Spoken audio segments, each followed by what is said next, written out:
Hi, I'm Stephanie Stanton with Mahalo.com. Okay, teens spend a lot of time online, and joining us now is Vanessa with Radical Parenting.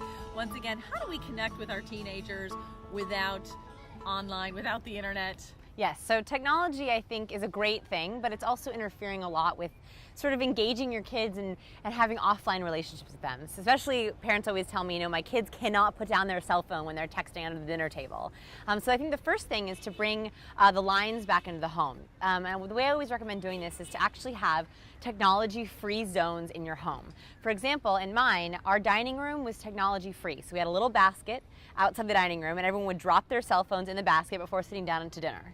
At first, we hated this, we rolled our eyes, but to be honest, it really actually taught us to be able to eat a meal and have conversations without using the technology. It also was able to help us sort of be present. It's almost impossible to not check your phone when it's buzzing on your hip. So by having sort of a basket outside of a room is a great idea. You also might want to make the living room technology free, or the bedrooms technology free if they're younger. And then also having a downstairs charging station that's away from everyone else. That way teenagers, when they're trying to fall asleep, or you're talking to them at night, or you're reading them a bedtime story, their email isn't pinging, their technology isn't pinging. Especially if they're on younger social networks like Club Penguin, they're not going, oh, I have to go check it, I have to go check how many points I have. So bringing back those lines is really important. Yeah, and it has to start with the parents. Quite honestly, my husband's addicted to his iPhone. I'm an iPhone widow. So really, this is also a message to parents. We have to be aware of what we're doing. Very good point. So modeling. A lot of the time teenagers will say, how can my mom expect me to put down my cell phone when she's giving me rules as she's texting?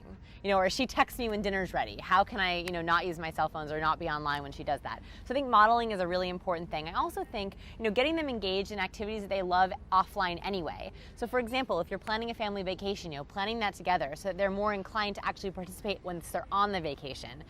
Saying, let's leave the cell phones at home, or let's leave the cell phones in the car when we go and do activities. Also, any kinds of outdoor activities like playing sports. There's some great offline scavenger hunts. You can actually go and research and set up ones in your town. I also think volunteering is a great way to sort of connect with your kids in a very real way, because you're connecting with other people, but you're also connecting and saying, what, we should help, we should give back. That's a great activity you can try together as well. Yeah, thanks. Those are some great tips. Absolutely. So, and don't be afraid. I know your kids are going to complain, but it's okay. Yeah, they'll appreciate it in the long run. All right. Thanks a lot, Vanessa. So if you'd like more information about any of the topics discussed here, you can click on any of the links that you see. You can also subscribe to Mahalo Parenting, or go ahead and send us an email at requests@mahalo.com. Thanks for watching.